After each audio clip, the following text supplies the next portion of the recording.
He was once so well loved, oh yes, and one of those people that really was admired literally by so many people way back when he started out as the wonderful sci-fi adventurer Doctor Who. The famous sonic screwdriver was his tool of trade, as it were, and young people grew up with him.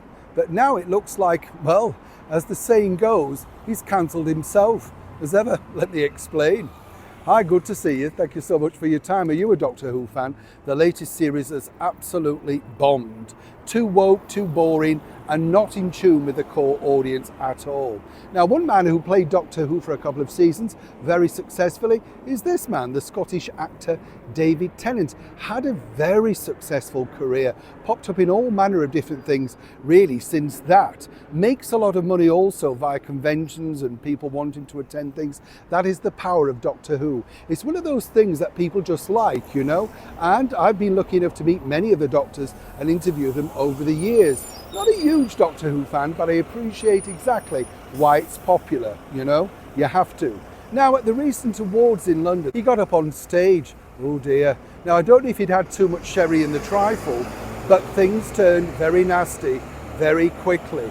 And all because he decided that basically, as a lefty, a political person, whatever you want to call him, and I've often said this here on the show, if you're an actor, shut up. You need the public. You need them to buy, to see, to watch your product if you want to remain in that profession.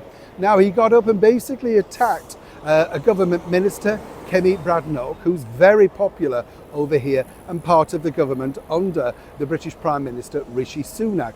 Done a lot for women's rights, just one of those very popular, bright ladies. I've met her, in fact, a lovely, lovely lady, very sweet and fun, you know. Now, basically he said, I just wish she'd shut up and stop, you know, interfering, that sort of stuff.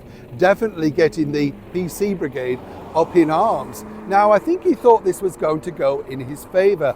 Oh boy, it spectacularly backfired. And according to a very well-placed source, casting directors are now very jittery about considering the once very much in demand Mr. Tennant for future roles. You see, this is going to keep getting brought up every single interview unless he addresses it. And even though he addresses it, he's now effectively kind of stunned, you know. He's said the wrong thing and people don't like it. Now, he's had some support in the form of a Labour politician, an MP, who basically said she agrees with him. Her record says she would.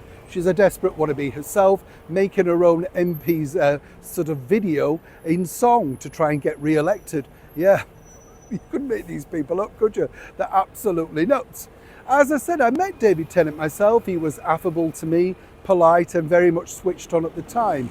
But you got the feeling there was an underlying sort of, shall we say, something waiting to happen. It certainly happened on the stage earlier this week.